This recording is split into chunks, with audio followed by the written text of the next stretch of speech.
PM ശ്രീയെക്കുറിച്ചുള്ള ചർച്ചകളും വിവാദങ്ങളും അവസാനിക്കുന്നില്ല. PM ശ്രീ ഒരു കേന്ദ്ര പദ്ധതിയാണ്. രാജ്യത്തെ വിദ്യാഭ്യാസ നിലവാരം ഉയർത്താനും അടിസ്ഥാന സൗകര്യങ്ങൾ വർദ്ധിപ്പിക്കാനും വിദ്യാർത്ഥികളിലെ സിദ്ധികൾ പുറത്തു കൊണ്ടുവരാനും മനഃപ്പാഠമാക്കി മാർക്ക് വാങ്ങുന്ന രീതി ഒഴിവാക്കി ചിന്തിക്കുകയും പ്രവർത്തിക്കുകയും ചെയ്യുന്ന കഴിവുള്ള ഒരു യുവതലമുറയെ രൂപപ്പെടുത്തിയെടുക്കാനും ലക്ഷ്യം വെച്ചുള്ള ഒരു ഹരിത വിദ്യാലയ പദ്ധതിയാണത്. പ്രധാനമന്ത്രി സ്കൂൾസ് ഫോർ റൈസിംഗ് ഇന്ത്യ എന്നാണ് PM ശ്രീയുടെ പൂർണ്ണ രൂപം. രാജ്യത്തെ 14,500 സ്കൂളുകൾ തിരഞ്ഞെടുത്ത് അന്താരാഷ്ട്ര നിലവാരത്തിലേക്ക് ആ സ്ഥാപനങ്ങളെ എത്തിക്കുകയെന്നുള്ളതാണ് ഈ പദ്ധതിയുടെ ലക്ഷ്യം. ഈ പദ്ധതി അതുകൊണ്ട് അതിൽ തന്നെ മോശമാണ് എന്ന് പറയാനാവില്ല. ഇത് ദേശീയ വിദ്യാഭ്യാസ നയത്തിൻ്റെ ഭാഗമായിട്ട് കൂടി രൂപീകരിക്കുന്നതാണ്.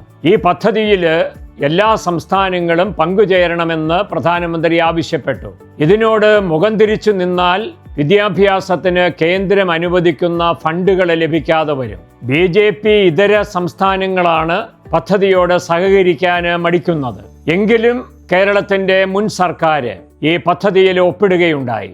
ഒപ്പിടാനുള്ള കാരണം പദ്ധതിയെ അതേപടി സ്വീകരിക്കുന്നു എന്നുള്ളത് കൊണ്ടല്ല, കേന്ദ്ര സർക്കാരിൻ്റെ ഫണ്ട് മുടങ്ങാതിരിക്കാൻ വേണ്ടിയിട്ടാണ്. പഴയ സർക്കാരിൻ്റെ ആ പദ്ധതി അതേപടി പുതിയ സർക്കാരും തുടരുന്നതായിട്ടാണ് നമുക്ക് മനസ്സിലാകുന്നത്. അങ്ങനെ പിന്മാറാനാവില്ല. എന്തെല്ലാം എതിർപ്പുകൾ പാർട്ടിക്കുള്ളിലും പ്രതിപക്ഷത്തു നിന്നും ഉണ്ടായാലും എന്നാണ് മുഖ്യമന്ത്രിയുടെ വിശദീകരണം. കാരണം സർക്കാരുകൾ തുടർച്ചയാണ്. പഴയ സർക്കാർ കേന്ദ്രവുമായി ഒപ്പിട്ട ഒരു പദ്ധതിയിൽ നിന്ന് പുതിയ സർക്കാരിന് പിന്മാറാനാവുകയില്ല. അതേസമയം വ്യക്തമായി എന്തുകൊണ്ടാണ് BJP ഇതര സർക്കാരുകൾ ഈ പദ്ധതിയെ എതിർക്കുന്നത്? അതായത് ഈ പദ്ധതി ഉപയോഗിച്ച് വിദ്യാഭ്യാസ സ്ഥാപനങ്ങളെ കാവ്യവൽക്കരിക്കാനുള്ള ഗൂഢാലോചനയുണ്ട് എന്നാരോപിച്ചാണ്. അത് തെളിയിക്കപ്പെടേണ്ട കാര്യമാണ്.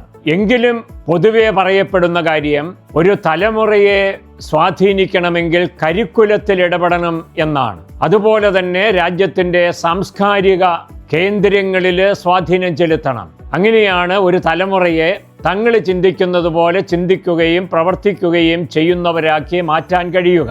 അത്തരത്തിലുള്ള ഒരു അപകടം മണത്താണ് BJP ഇതര സംസ്ഥാനങ്ങൾ. അത്തരം ഒരു അപകടം മണത്താണ് BJP ഇതര സർക്കാരുകൾ ഈ പദ്ധതിയെ എതിർക്കുന്നത്.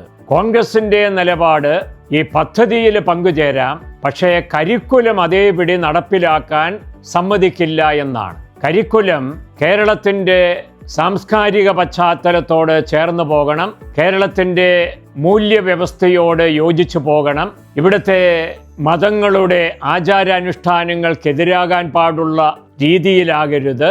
അതായത് ആവാസ വ്യവസ്ഥയ്ക്ക് ചേരുന്ന വിധത്തിലുള്ള ഒരു വിദ്യാഭ്യാസ നയം, പക്ഷേ അത് ദേശീയ വിദ്യാഭ്യാസ നയത്തിൻ്റെ ചുവട് പിടിച്ചുള്ളതും ആകുന്നതിൽ തരക്കേടില്ല എന്നുള്ള നിലപാടാണ്. ഏതായാലും വിദ്യാഭ്യാസം പോലെയുള്ള രാജ്യത്തിൻ്റെ ഭാവി നിശ്ചയിക്കുന്ന പ്രവർത്തനങ്ങളിൽ പ്രത്യേക താൽപ്പര്യങ്ങൾ ഒരു രാഷ്ട്രീയ പാർട്ടിയും പുലർത്താതിരിക്കുന്നതാണ് രാജ്യത്തിൻ്റെ വളർച്ചയ്ക്ക് നല്ലത്. രാജ്യത്തിൻ്റെ ഒരുമയ്ക്ക് ഉപകാരപ്പെടുന്നതും എല്ലാം ഉൾക്കൊള്ളുന്ന ഒരു രാഷ്ട്രീയ ദർശന സമീപനമാണ്.